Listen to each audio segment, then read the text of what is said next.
everyone, my name is Tatiana. I am a naturalist and an educator here on Teachings by Tatiana, and I want to welcome you all to the Nurturing Nature y Nosotras video series. This is going to be a really incredible series I want to bring to my channel to connect culture, community, and of course our connections to the environment. And I'm really excited to have my first interview on this channel with Lily. She's a dear friend of mine who has been in my life for the past few years, and we've grown a lot together, and I know she has such a great spirit when it comes to the nurturing practices of her both education and work, which she will speak a little bit more to during this episode. So Lily, I'll turn it over to you. My name is Leanne, but everybody calls me Lily, and it's just an honor to be here with you. Every time we gather and we talk about creating something together, I've shared this with you before one-on-one, I have this little flashback to the first time we ever did a one-on-one yoga session. And I remember being in a green space outdoors, and I just remember you laying there, your eyes were closed, and right before we started the session, I had asked you, like, what's your intention? What is your purpose behind being here today? And you were so excited, but you didn't know how to put into words. And we basically gathered at the end of that session that this was your dream, that it was your dream to have a community that you put together through liked interests of yours, like botany and everything that has to do with plants and just really like community. And I just remember sitting in front of you and being like, you're going to do that someday. And that was 3 years ago. Mm-hmm. So I see where we are now, and it's a full circle moment to be here doing this with you. So I'm just really excited to collaborate. This is definitely a full circle moment.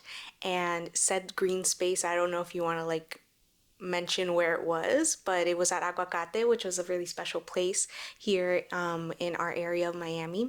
And I actually drove past there today, and I was like, just another moment of wow, look how far we've come, So I'm just so happy to start this with you. So we're gonna have a great conversation. Tati, really what I do is I started off as a yoga professor in 2022.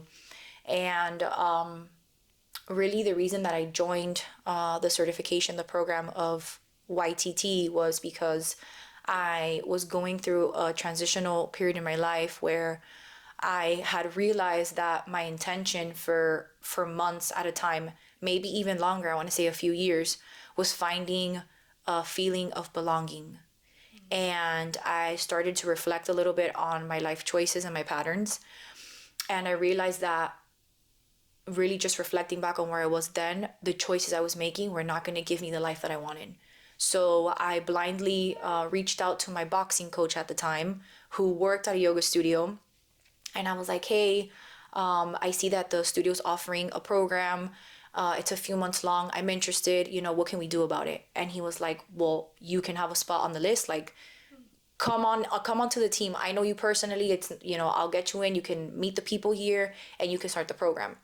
And I want to say that was the catalyst for whatever path I was going down 4 years ago to where I'm at right now. A lot happened from then to now, which I'm sure we'll get into later. But really what I just did was I finished the program, and I realized that even though I went in with the intention of being a teacher, at some point, the program really taught me to be a student. I love that. And it was a lot of surrender, a lot of trusting, a lot of letting in and letting go. And once I finished the program, I realized that there's a lot of people in the world right now that feel that way.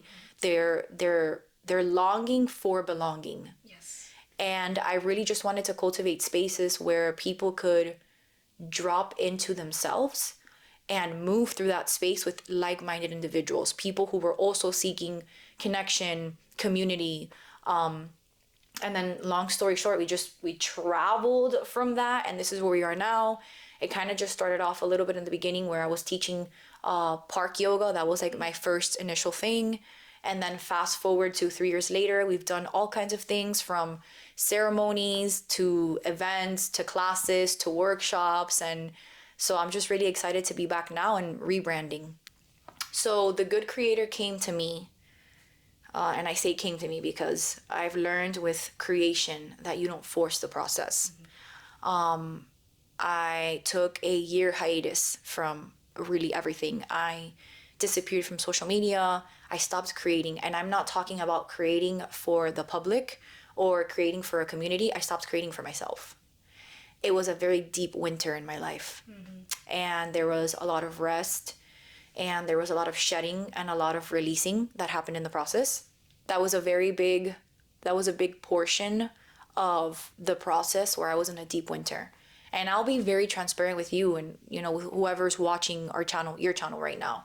I really thought that I was going to stop permanently. It was a very long period of darkness and feelings of exhaustion and just hopelessness. I really did not see the day that I would find the drive and desire to want to create again. And so I took that year hiatus. And then what I started doing in that year that I wasn't really putting myself out there so people could see, because nowadays everything is documented on a social media page, whether it's your phone or our Instagrams or Facebooks or who even knows. There's so many pages and different avenues of social media right now. And so what I was really doing behind the scenes, aka just my personal time, was I realized that when I wasn't so focused on creating for others, I had more time and energy to want to create something for me, whatever that looked like. So what I started realizing that started happening little by little was I started finding my style again, my personal style. Like, how do I feel good when I dress? And who does it feel good with to interact? And where or what places can I go where I energetically feel recharged?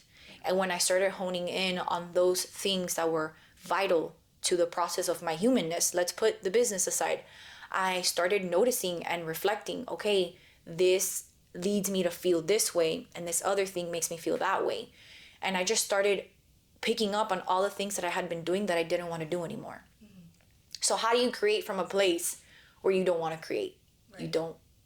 So I took that year off, and I want to say about December of last year, I was meditating, and in the middle of the meditation, I had a moment where, we've spoken about beliefs before, and I'm very spiritually connected and somewhat religiously connected. So I have to incorporate that in our speech because that was a big portion of, for me, my faith.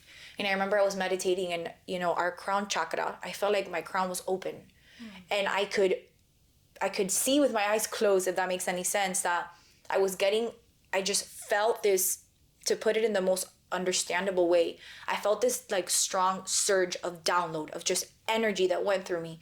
It was like, when you drink caffeine and you feel like you need to jump around and get things done.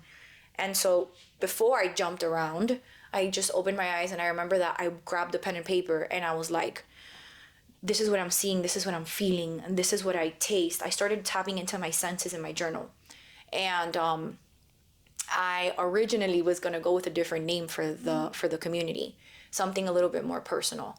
But I realized that it was just ruminating. I left it in my journal, and I would think it over, and it didn't really say, I wasn't like, okay, this is what I'm going to go with. This is the drive. I want to do it this way. And one day I'm on social media. I follow a Russian witch. She lives in Russia, and she's very tuned in. She's very knowledgeable on Celtic traditions. And she's found a beautiful way to kind of like just explain the universal experience of religion and spirituality through her Celtic traditions. And I really resonated with her work. And she posted beginning of January a dump on her page. And it was a slide that talked about Celtic gods. And she mentioned that there is a Celtic god. His name is Janus or Janus. And he is the god in Celtic traditions for January, the beginning of the year. And he was also known back in the day as the Good Creatorr. And the reason for that was because he was known as the energy that comes at the beginning of a year, of a season, of a phase in your life that motivates you to create something new. I love that. And I didn't even have to think about it. I was laying there and I was like, this is it. And the second I saw the name, I created the page. That makes me think about my own business. Like, I know when we were sharing our stories and like how we kind of got to where we are today, I was sharing with you about how specifically for this podcast, this has been one of the few things besides even starting my business where I had that, like, I felt my crown was also open, where it was like I couldn't sleep. I just had that energy where I was like, I need to make this happen. And like, you know, I just have to go for it because it's something I'm excited about and believe in. So like, I understand that energy where it's just like that surge you were talking about. And it's like, you just have to like take action and do it because it can't just sit in your head. It's not rational. It's not a logical thing. It's like, it's a drive. I want to say that you kind of, when you tune in with your physical, the physical reality of who you are, you start to locate where in the body you feel different sensations and experiences. And that thing that you're talking about, it's kind of a connection of brain and heart, because you feel how the body, it's like a physical movement of like the body just wanting to come outward. I don't know how else to explain that. I'm just visualizing it and I'm trying to put it into words.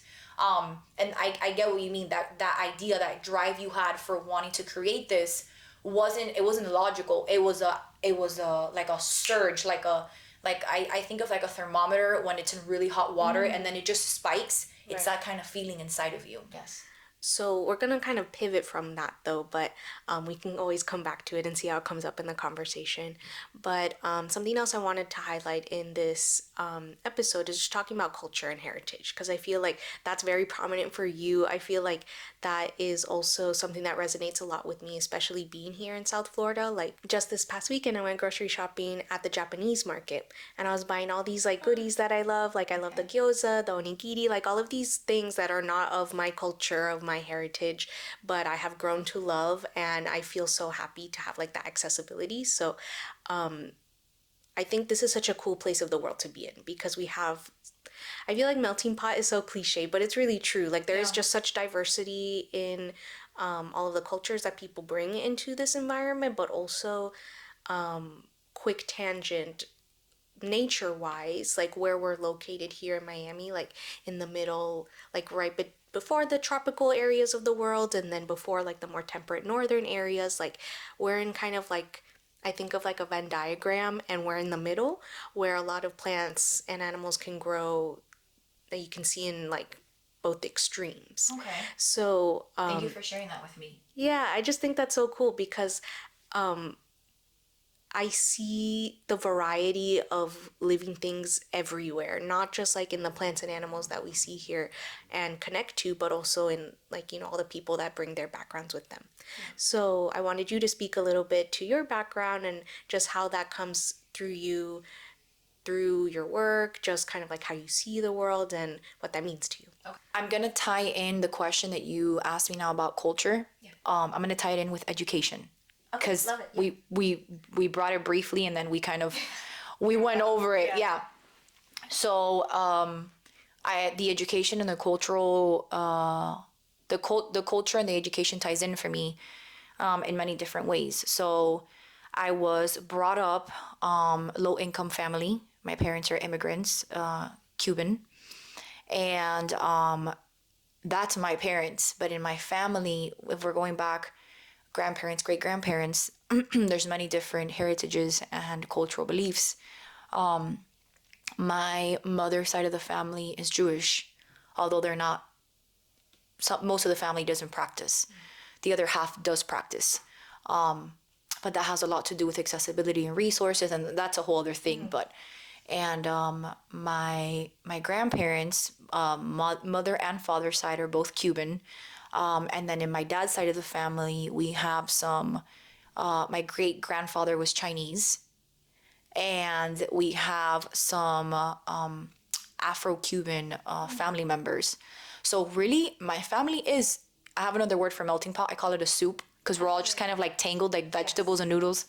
And when I think about my family, I think about how we've focused and honed in on the Cuban aspect of our heritage. But there's so much more.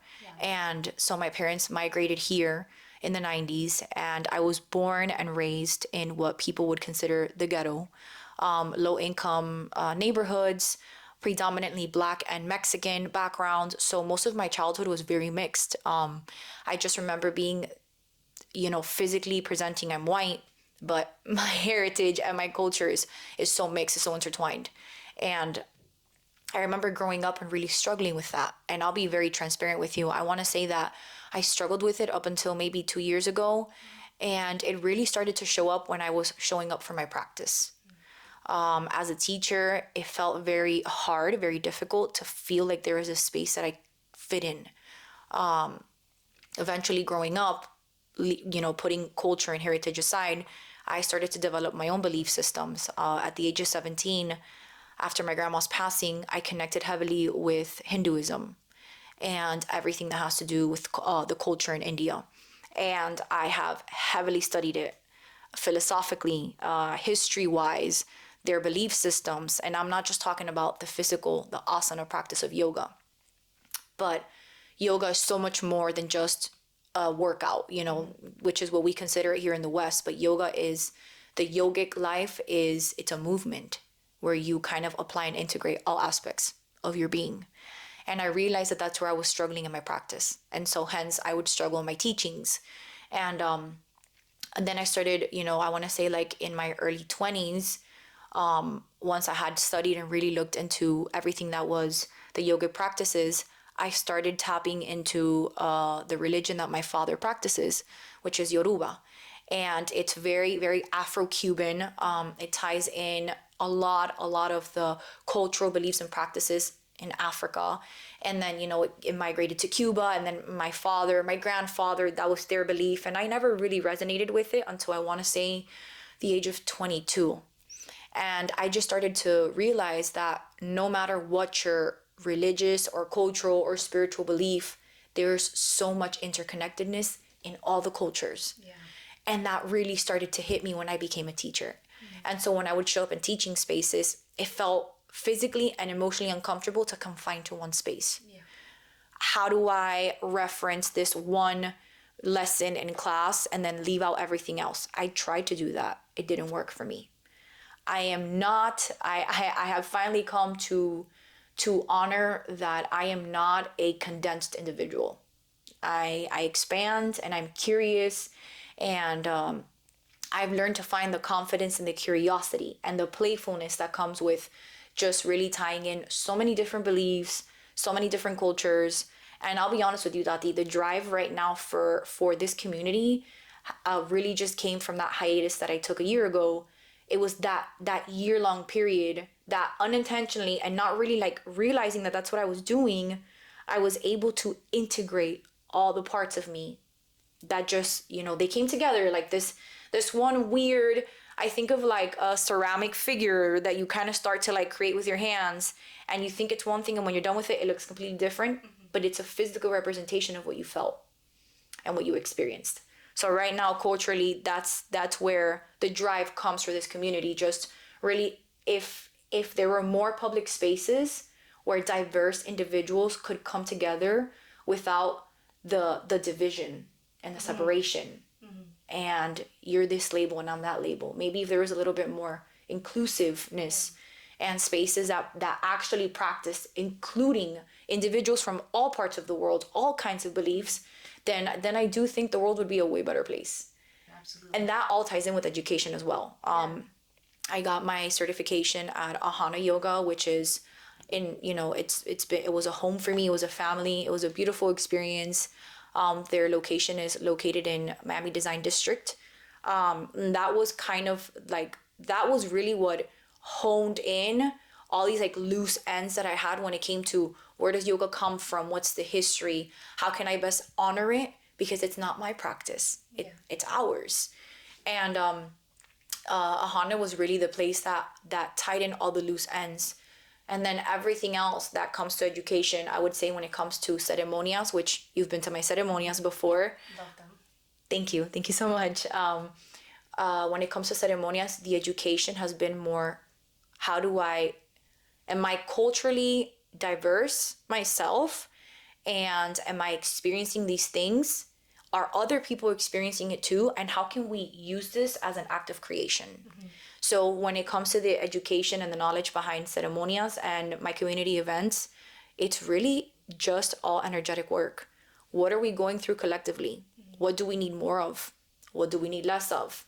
And there's so many different cultures that show up in the spaces. You've been there, you've experienced it.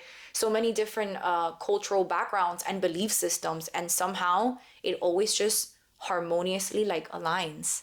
So I would say that the education has been definitely certifications and everything that is the physical, the titles and the learnings and the education and the books. But a very large part of it has also been experience and connection. And I can't teach something that I myself don't practice. So it's been a lot of that for myself. In a way, like, I don't know, I feel like people may not always emphasize their experiences when they think of like education and what they're learning, because traditionally in like society it's like get a certification, get a degree, whatever the case may be, which is still super valid and beautiful, but it's like actually doing the work and, like I said, having those experiences is still like stuff in your pocket that you can say I've learned from, you know. And even though you may not have like a title or something physical in a way to show for it, I think that's still really meaningful. Like I relate to that as far as like science and the work that I do. I'm not like a scientist, quote unquote, but I know I am just because I love the natural world and learning about it and talking about it. So that's where I fit in. You know what I mean? So like I feel like it's really similar. Like having that passion, that drive, that experience all comes together and makes you, I don't want to say valid, but it can give you that that drive. It validates right? your experience, of course. Exactly, makes you feel that confidence. Yeah. So I'm just saying, like, I get it. And I'm glad that you shared that, because I feel like that's huge too. Especially in like yoga where you're working with people, it's like there's no way to really separate yourself. It's like you're saying, sharing that energy, it's right there in front of you each time you're going through like a class or a workshop. If you try to separate yourself from the work, then maybe it's not intentional, but it's still an unintentional way of bypassing the practice. Because when you show up as a teacher, you really learn that your students are your mirror. Yeah. And if you don't like what you see in the mirror and you turn your face every time you don't like the reflection, you're not really learning anything. You're talking the talk, but you're not walking the walk. Exactly. And that's kind of where sometimes the practice gets a little bit sticky. And circling back to what you just said right now, traditionally what would validate our work, any field in general, was titles and certifications and really having like the experience of the book. But I'll be really honest with you, in this up and coming change, the way that the world is evolving right now, I would say that experience is actually counting, if not more than the actual. I'm not saying that the knowledge is not important, because we need to make sure that the information we're getting is correct so we don't misspread information.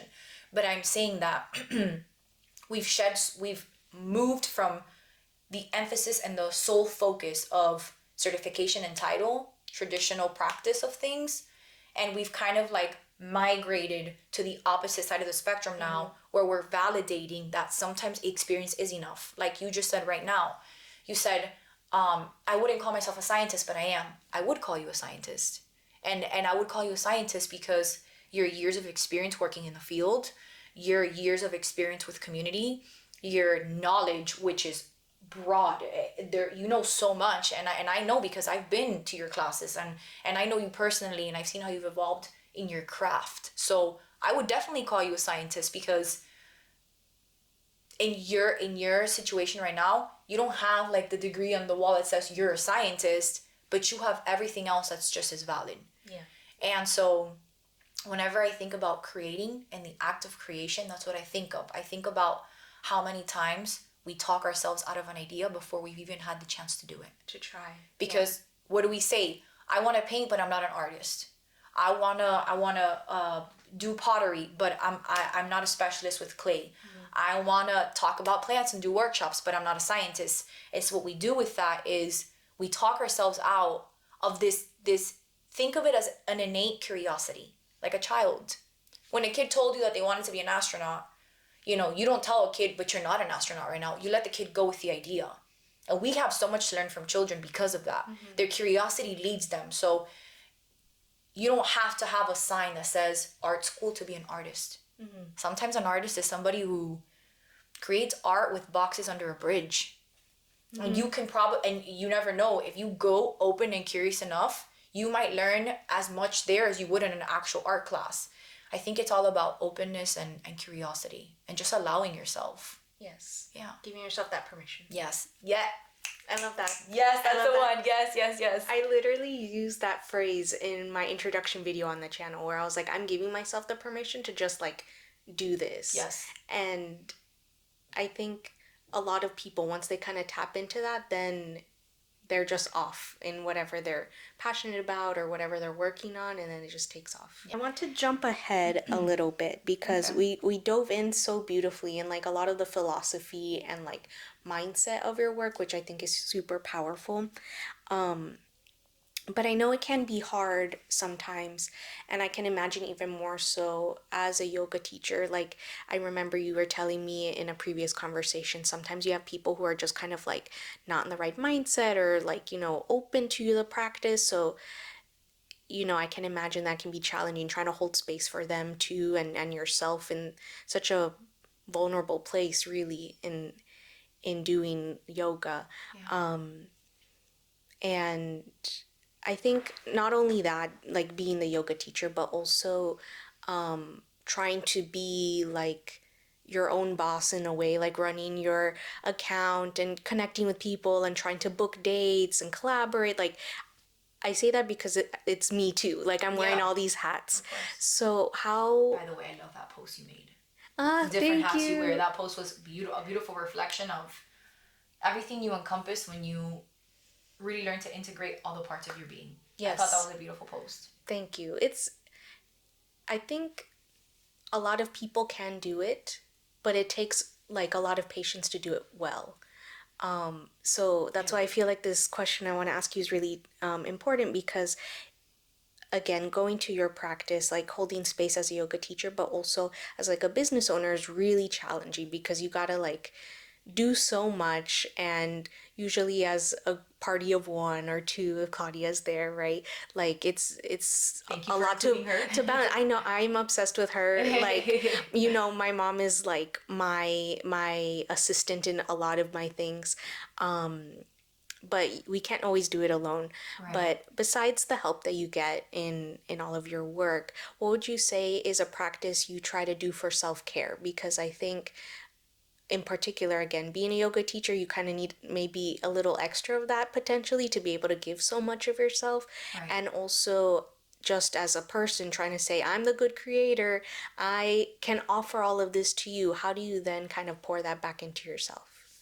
I think that my response to this question might be a little bit of a contradiction, but I'm all for contradictions. I love being a paradox. I would say that a self-care practice that has really helped me propel forward in times of feeling stagnant or just stuck is rage expression. I'll try to be brief about it, but I want to talk about that a little bit with you.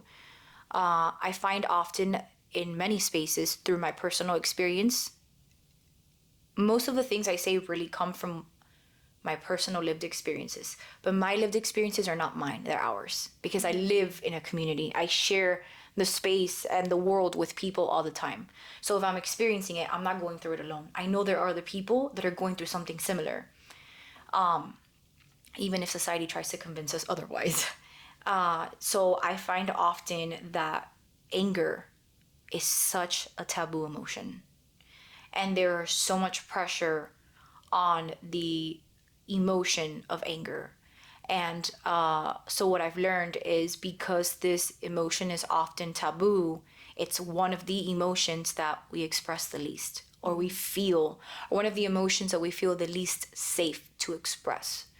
And so I have found through my personal practice that finding a safe way to express your rage is life-changing. And I mean that as drastically and as dramatically as it came out. I bet, because that just bubbles up inside you, like I'm also speaking from experience, so like I'm excited to learn more. Oh, yeah, of course. So what I've found through the practice of healthy rage expression is that rage is not a black and white emotion. Rage and anger are actually an emotion that mask in many different ways. And I'll talk a little bit about that. Anger often masks as sadness. And I've found through my experience that many depressed individuals have a ton of unexpressed anger. And what happens is when there is an emotion that is so pronounced, so strongly felt in the body, and we silence it, that goes somewhere, right? So I'm a firm believer, as above, so below, right? And that doesn't just apply for the world and the creatures on the outside, that applies for our internal being.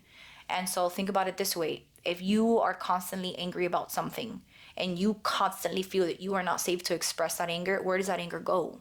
You don't have to answer that. We're not putting you on the spot. I just mean it's a generalized thing. I can't. No, I was just gonna say, like, I understand, like, it's suppressed, so it's like somewhere. Yeah. You know, and it's just sitting there. Yeah. So I can't speak for other individuals, but I have learned through my practice where my anger goes and how it comes out and how it shows up. And not only how it shows up when I teach, but how it shows up in my personal life. When I'm just Leanne, just an individual, you know? And so I have found healthy techniques to express this rage privately and personally. And I find often, if not every single time, that after I have released this anger and this pent up amount of emotion that's just existing somewhere in me that needs to be expressed, it's kind of like the stages of grief. I call them the stages of rage. So it's the buildup of, there's this emotion, it's so strong, it's pounding somewhere in my body, it needs to come out. And then comes the explosiveness or the explosion, which is usually the release of. What happens in the release of rage is that because we have no safe way of expressing that anger, when people hear the word rage, they automatically assume that it's something destructive. And it's actually not. What is destructive about anger is when we don't express it. Because that's when it comes out in the least wanted way, in the least expected time, in the most uncomfortable moment. And so falling into that pattern of confine the anger, don't express it, explode in the most uncomfortable moment in time with the most uncomfortable person, that's what triggers us back into that fear cycle. I can't be angry because it'll lead to this destruction. But I heavily believe that if we find a healthy way of expressing our rage, we befriend our anger. We don't avoid it. And there's a saying that I heavily rely on: what you resist persists. So if you're constantly resisting your anger, where does that go? How does it come out in your life? Sometimes people think that blocking your anger is dangerous because it'll come out in a physically dangerous way. I have found that although that is a possibility, it's more likely that what it does is that it creates a blockage. Which is why you see all these creators, all these artists that are stuck. I want to create, but I don't know what to put out there. I have all these ideas, I don't know where to start. You know what my recommendation to all those people are? Find a rage room. Go break stuff in a rage room. That's confined, that's space. I mean, we can really go deep on techniques. That's something that I do more on my one-on-one courses and classes with students and clients. But, you know, a rage room, you can look up your local rage room and go. That's a confined, safe space for you to express that rage. Almost always, after somebody has expressed their deep felt repressed anger, there will be some kind of catalyst in their life afterwards, whether it's creatively, whether it's emotionally in their relationships, whether it's in their career, because it's usually that anger that we don't know how to express that blocks everything that comes after. So big self-help practice: find a healthy way to express your anger, healthy and safe way to express your anger. I think that's really powerful in general, but I think I can imagine a lot of women might relate to that a lot more, because I say that because I do. When you said all of that stuff, I was like, it's only been through therapy that I'm starting to like slowly chip away at all of this stuff that's been sitting inside me. But I can definitely feel the difference when you actually feel those emotions and do something with it constructively in a healthy way, that like it just like clarity. Yeah. And you're able to move forward in whatever it is. Yeah. So I just think that's a really good and realistic answer, because I didn't want to ask that for you to say, I like a bubble bath or, No. you know, like a face mask. Like, actually, what is helping to help you? Because besides just maybe the stresses of the day or, you know, work, everybody's dealing with something. So to figure out how to like work with that will help you move forward. Yeah. So I appreciate you sharing that. Of course. And hopefully people take that into consideration. I tried a rage room once. I couldn't let myself feel enough to actually like get into it, and I was just scared of getting hurt because like it's, you know, breaking things and whatever. I'm sorry to interrupt you. It's valid that you say that. Actually, you're not the first person to share with me that they went to a rage room and they didn't love it. And I can't speak for your experience, but for this one individual that shared with me their rage room experience, they told me something along the lines of, it wasn't until I was in a public space surrounded by people that were minding their own business, they said, I felt unsafe for other people to see me that vulnerable. And then, which further just, it adds more to what I'm talking about of anger is just as a vulnerable emotion as everything else. My opinion, probably one of the most vulnerable emotions. And thinking about your work and how you got into this point, something that resonated with me that you mentioned at the beginning of our conversation was how you had to be like a student in your practice to kind of not only learn, but also to put you in that position of like on the other side of the people you were going to work with in the future as a yoga teacher. Who on your journey would you say has kind of supported you or kind of nurtured your own growth into whether it relates to your yoga practice or just you as an individual, like who kind of helped you along the way or inspired you in your process? For inspiration per se, I would really say that it's gonna sound kind of, what's the word I'm looking for? Kind of like ironic to say it, but I think the inspiration for me has been the challenges I faced. I know it sounds, I said it out loud and I'm hearing it myself and I'm like, what? No, it makes sense. But really, the challenges that I faced have been the reason why I've propelled forward. That's been my inspiration for everything, really. A really big inspiration for me, and I want to say that, is art. I know that may sound like it has nothing to do with what I do, but in some of the hiatuses I've taken in the past, I've found that what inspires me to create again in the community is taking time for my art. And not so much me, but really seeing other people's art. Seeing what other people can create, understanding their story, where does it come from, what's their drive, what was the inspiration behind their creation. It's like sharing that passion of, you're a human and you feel like you need to create something. I'm a human and I feel like I need to create something. That's a really big inspiration for me. And as far as like support and just what helps me propel and move forward, I would say my girlfriend. My girlfriend has supported the craziest of ideas that I could have possibly shared in any community. She's been the one that's been with me through the darkest of the dark nights and the brightest of the brightest days. And I found that even when stuff is like, when we're shit deep in dark and heavy and life is just a mess, even then she has the hope for me that I've lost for myself. Wow. Like her unwavering faith in what I can accomplish really is my motor. Yeah. When I'm lacking at myself. Yeah. And that's so special because, like you were saying, if you're lacking in yourself, it's hard to kind of like find unless there's someone else who's trying to uplift you and support you in that way. Yeah. Wow. That's so special. I didn't mention it earlier, but there have been a few teachers in my life. Many teachers that have stuck out and I have felt close to my heart. When I first started practicing at an actual studio and not just on my own at home, there is a teacher here in Miami. She no longer lives here. She moved to another state and she's thriving in her craft. Her name is Sarah. And she was one of the first teachers that I really went to her classes and I just felt safe. And for me, that was so important. it was one of the classes where I went and I felt like I didn't have to be in the perfect mood or have the perfect day. I could show up in any season of my life, in any phase, in any stage, and I felt safe to be in her class.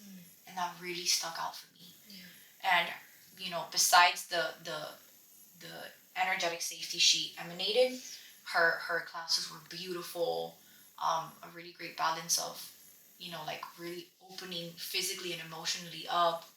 I'm telling you, if she was still teaching here, I'd be going to her classes still. Yeah. But she's off in Colorado right now, and she's doing this amazing work with aerial yoga, which is her specialty. Oh, how fun. She's like a flying fairy in her practice. Oh my gosh. Yeah. I've tried that once. It was really hard, but it was so much fun. And more than hard, it's scary. It's that feeling of nothingness and like complete trust fall into a piece of silk. And it's so terrifying. I've never done anything like that before. But she's been a teacher that has really, I would say that, I met her, I want to say 2017, and we still talk till this day. And, that's amazing. I support her craft from wherever she is in the world. Yeah, that's so special too, to have that connection and maintain it, because it's not always easy, especially if someone moves away. Yeah. I love that. Thank you. Okay. So we'll kind of start winding down on the conversation, but I have a couple more I wanted to ask. You were talking a lot about community, and that has played a huge role in just your growth and your process. And now with the Good Creatorr, how would you say, like maybe throughout that whole journey, when you started teaching to now, how have you gotten deeper to your community and connecting with others who are really interested in your work? That has shape shifted for me. In this present moment right now, what I've done is I've ventured out in the present to communities that in the past I would have talked myself out of. For example, like if I would have had an idea back then that just felt like really impulsive and just something that people wouldn't understand at first, or if there was an idea that I thought, this might not be as popular, not many people might resonate with this, I would kind of talk myself out of it. Whereas in now, I have the idea and I'm like, okay, what's the worst that could happen? I reach out, they're not interested in working, the best to you and whatever your aspirations are, but at least now I give myself the chance to approach the communities that you'd think, what does this have to do with yoga? For example, right now there is a community that I did an event with about a month ago. I didn't do the event, I was part of their event, I'm sorry. And their community is really just connecting all kinds of creatives. I had spent the last 3 years seeking something of that manner. I couldn't put it into words. I didn't know how to logically form the idea, but I knew internally what I was looking for. Yeah. And I was looking for a community that was supportive of all kinds of creatives and that just kind of connected all of us. And that we were all inclined to support each other even if our crafts were different. And this person's community is beautiful. They had an event a few weeks ago called a Dream Walk. And really we spent, I think, like 2 hours out in nature. And we spent these 2 hours talking about where we are in life right now, where we want to be, dream-wise, a few months, a few years, a few weeks from now. And it was really just a guided workshop where I got to see a person who started a community for all communities and how it's grown and where they're at now. And it sucks to say, but a while back I would have talked myself out of it. I would have tried to be logical. How can I connect the two? Or does it really add up? And this time I felt it and I just went with it. Showed up at the Dream Walk, and this community has been beautiful. And they have all kinds of people from everywhere in the world. There's like all kinds of cultures. The day we met up, we were talking about the culture in Haiti, the culture in India, the culture in North Carolina, the culture in Cuba. There was all kinds of individuals. And I'm sitting here and I'm thinking, this is the inspiration for my community. Right. This right here. Where we all appear so different and our interests might sound different, but when we really got to the root of it, we're all dreamers. And we're all dreamers that are dreaming of creating something that we can share with the community. And that for me was, okay, this is it. That was like, that ignited the candle for me.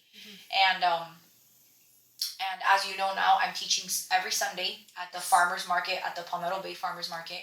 And also another idea that just I woke up and I thought, what if I could bring accessibility of classes, an all levels class, where at whatever your level of knowledge and level of yoga is, you're welcome to come join us. That was also monetarily accessible for people. It's a donation based class. So you donate if you can, and if you can't, you come and you have a good time with the community. I wanted more accessibility for the folks in the community. And we've been teaching yoga for the last month and a half at the market, and we'll be there again this Sunday. And every Sunday, fingers crossed. So I guess I've just been tapping into new avenues of creativity. How can I tie this aspect of my creative being to the community? It's that integrative work that we were talking about before. Exactly. Yeah. And I feel like, as an example, the classes you've been doing at the farmers market is so perfect, because those are already places, like farmers markets are places where people gather to buy something, but usually you get to know like whoever's growing your food or whoever's making your ceramics or whatever, and then to on top of that have your yoga classes there. It's at the park, so it's in a beautiful space. I just think like that is the ideal spot for you to be in, because there's just so much other like sharing of ideas and creativity and culture still coming through in that kind of environment. So I think that's really perfect. Thank you so much. And I just want to put out there a very beautiful community. Not just because I'm there right now teaching. I just in general, the vendors there are beautiful humans. They all come with their families, all ages, all cultural backgrounds. It's like we said, a soup of community. And everybody just comes together. Everybody's been very supportive of me teaching. They'll give me like little messages of affirmation, or they'll give me a shout out on their social media page. They'll recommend me to a friend, which really any type of support. Maybe the support to you personally might feel like, is this really going to make a difference? It does. Any kind of support that you give to any community makes a world of a difference. I understand. And I feel like, especially kind of tying into what we were talking earlier, you can gain a lot of validation in your work from yourself, but then to see your community show up for you in some way, like, I know that is so powerful for you, and I felt that same way too. When people show up for me or send me a message and like, wow, I saw like this thing and it made me think of you. It's like, you're like, yeah, I did that. Like, you planted your seed. Exactly. Yeah. And then that just gives you that inspiration and that drive to continue. Right. So we have talked a little bit about everything, kind of like how you've come to be where you are now and all of your influences.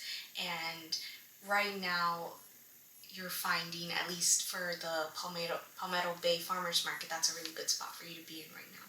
But let's say tomorrow you win the lottery, or there's like no budget that you didn't have to worry about, and you could accomplish a dream project. What would you want to do? No questions asked. Community center. Community center that offers all kinds of services that are accessible to folks in the community. I've found that sometimes folks want to come to yoga classes, or they want to come to events, and they can't afford it. So taking into consideration that, yes, as creatives, we need to make a living off of our craft. I understand the emphasis and importance of that, but also I would say that something that always comes to heart when we talk about yoga and community events is really honoring where the practices you're teaching come from. And I know that can be a little bit hard to do here in the West, because again, the melting pot of differences, and we have to take so many factors into consideration, like resources and where we live, and what the investments we make and all that kind of stuff. But when I think about yoga studios, I would think, or even just like community centers that offer yoga classes, spaces that are more accessible for folks, because sometimes I see that a specific location has gained a lot of popularity and momentum, which is great. We want the community to grow, but we also don't want to isolate folks that really want to be part of the practice and can't afford it. I'm not saying that your work shouldn't be charged. It should, because it's a service you're putting out there and it's a lot of work. But I guess that more flexibility, like more donation-based offerings, something I'm implementing something new that I'm I'm not gonna share on camera because I want to share it. I'll post it on my social media page and you'll see it. But it has to do with like accessibility and being able to afford more services. So whenever I think about a community center, I think, are there different ways or different programs that we can implement accessibility for folks of the community? Yeah. Because my personal belief, everybody has their own. When you're charging a ridiculous amount of a monthly pass or a weekly pass for a practice, you're kind of already creating that division for the people that can and can't show up.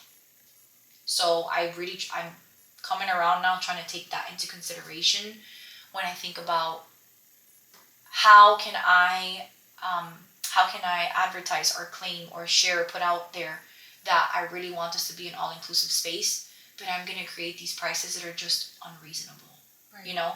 And this is not me at all, like speaking poorly of, there are unfortunate circumstances where we have to do it, especially when it comes to like renting out venues. Yes. Venues are very expensive, and we have to take into consideration that we're paying a venue and we have to make a profit. I understand all that. But I think you're understanding my gist of like, just the dream is a community center that's accessible for all kinds of folks that want to be part of a community, and really offering different options so your work can be paid for and you can make a living, but also so you can include all kinds of peoples. Exactly. Yeah. And it's funny because I've been lining up other interviews, and I feel like everybody, for the most part, in this particular question has a very similar answer, in the sense where they want to have a space where they can welcome any and all people in whatever their craft is. So I feel like there's just another synchronicity there with like me really resonating with you and those individuals and wanting to have these conversations with them, because we are all kind of on that same wavelength of just wanting to bring people together, trying to do it in an accessible way as best as we can, and also building ourselves up financially, because I feel like it's the reality. You need money to survive and live, but also to thrive and to be able to do this good work where then you can do donation-based classes or free classes, things like that, because it's all kind of like a balance. Right.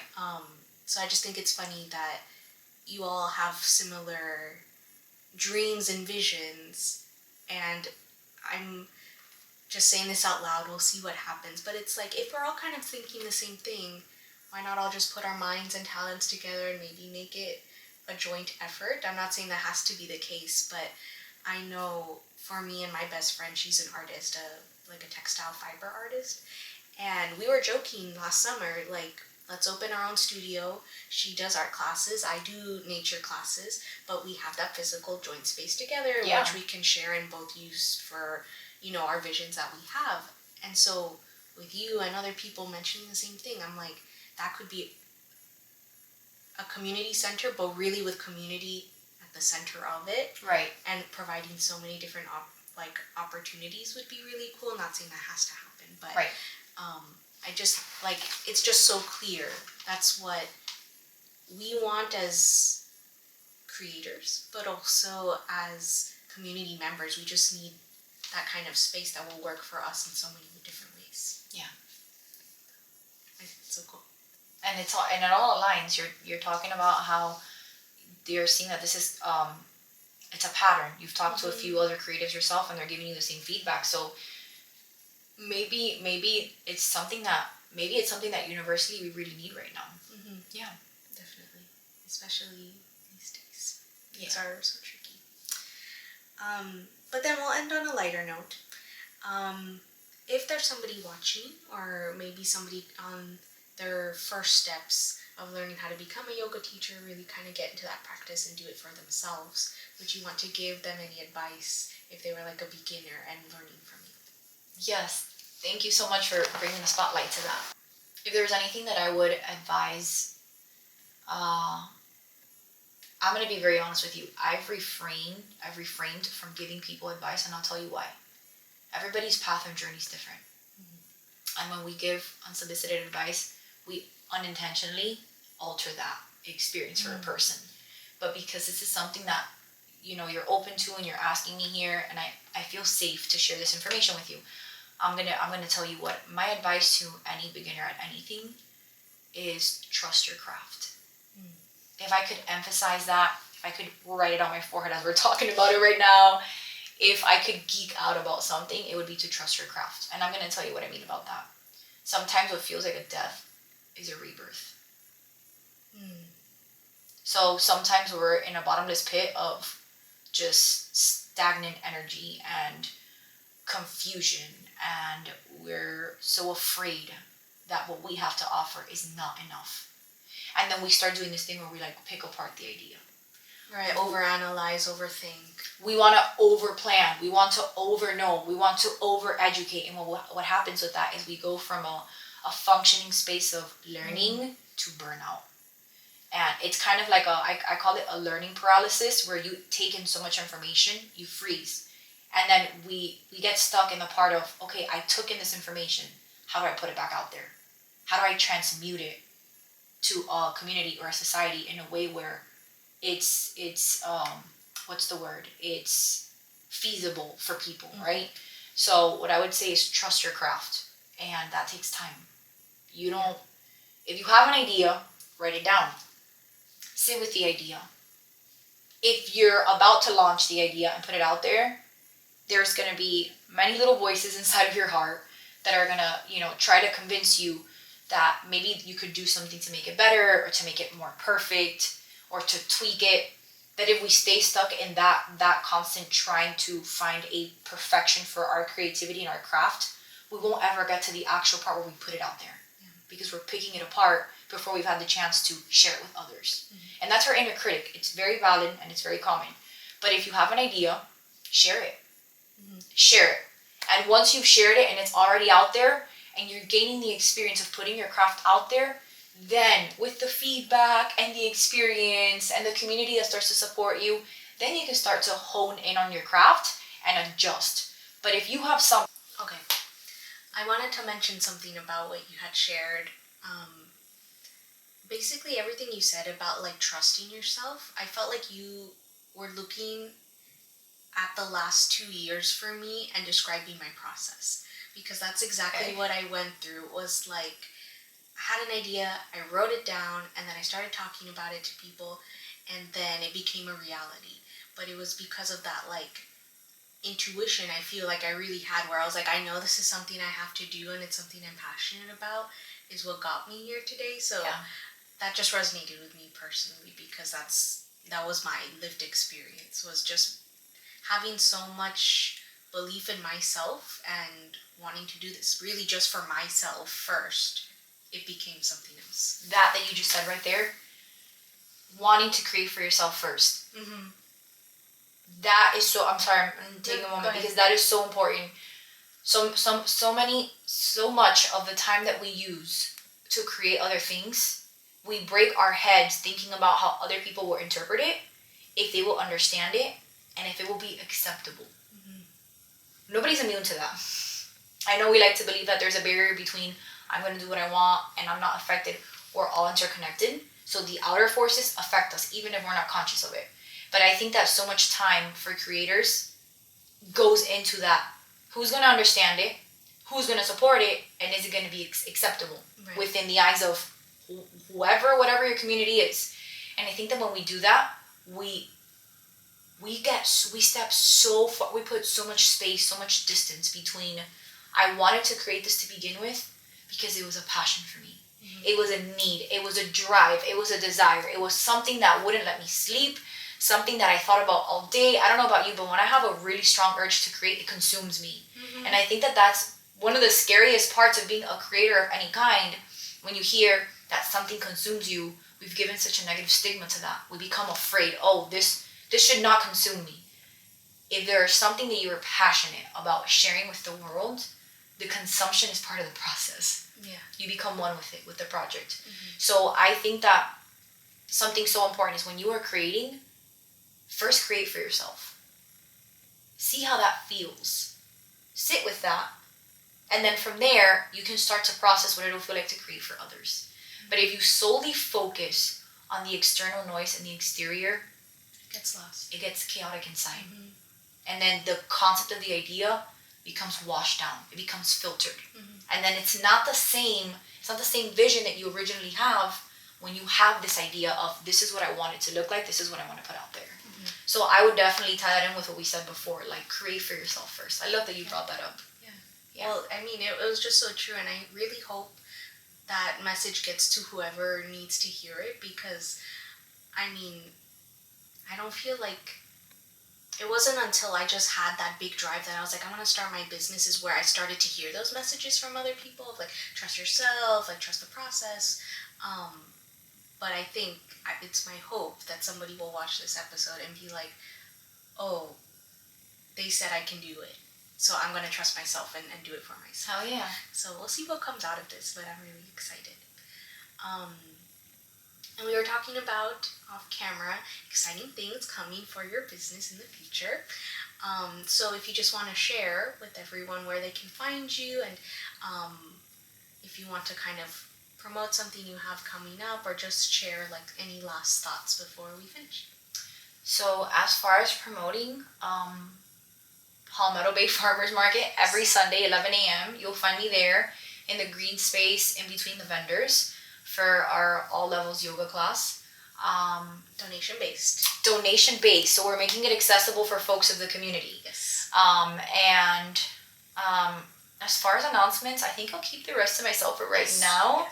And build the suspense a little bit, the excitement. Absolutely.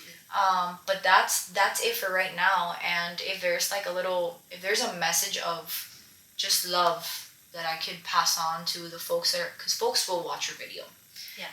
It's already in there. I feel it. It's out there. People are gonna watch this. We don't know who the viewers are that this is gonna reach, but I know that it's gonna reach somebody. Yeah. But if there's like a message of love that I could offer to people out there is give yourself some grace. It's very uncomfortable to become somebody you've never been before. Yes. So give yourself grace and give yourself time. Yeah. Allow yourself to kind of go through that metamorphosis. Yes. I love that. Yeah. Absolutely. And your Instagram account is at the Good Creatorr, 2 R's. Correct. Well, thank you so much, Lily. This Thank was a you great so much for having me. Thank you. And I can't wait to just show you the final product and share it with everyone. I'm excited. Thank you.